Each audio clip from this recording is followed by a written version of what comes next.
There are less and less Czechs every year.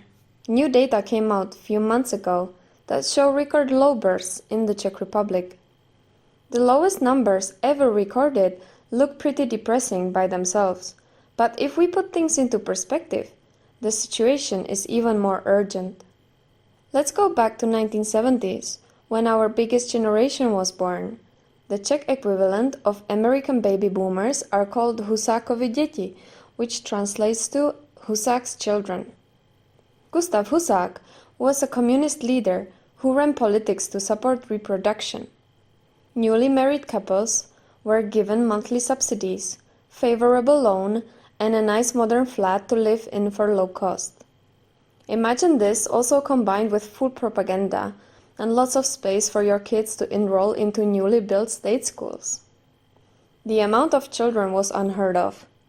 At its peak, in 1974, almost 200,000 children were born, a fertility of 2.43 children per woman. We have had nothing like that ever since. Scientists nowadays look at this case with skepticism, because their results showcase that financial support to families does not help to increase reproduction. I agree, but the subsidy for 3 children in the 70s was a monthly pay of 37% of every salary, and you got to pay 7% of every salary for a 4-room apartment.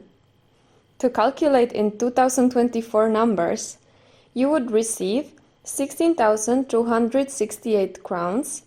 In US equivalent would be $2,304 monthly above your regular job pay for having 3 children, and be living in a 3+1 for 3,210 crowns.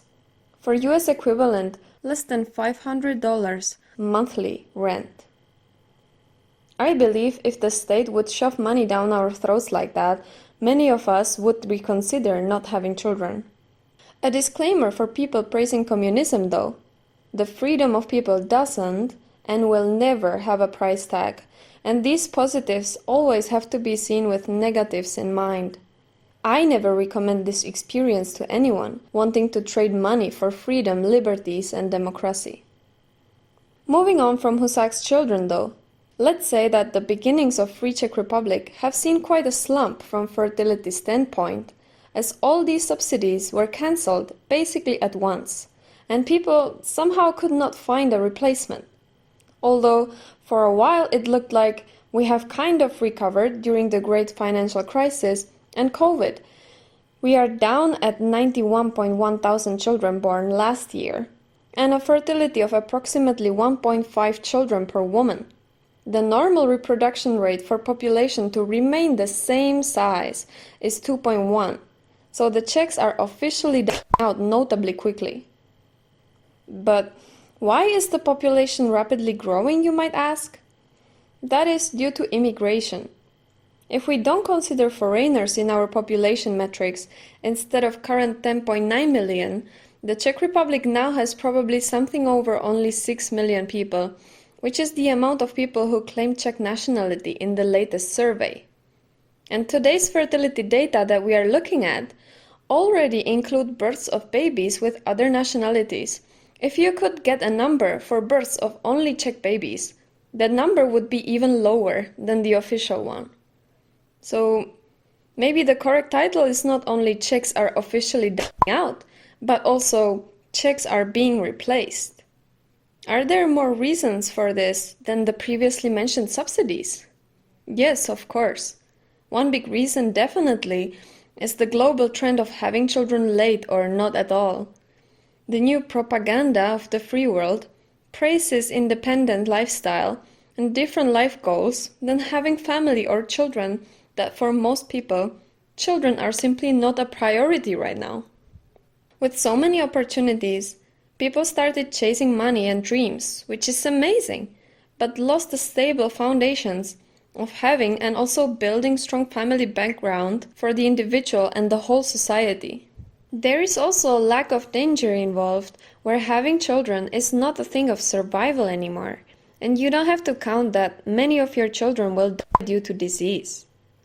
Because of this, many people choose to have only one child, towards which they funnel all of their resources instead of having more children as a backup plan in case something bad happens.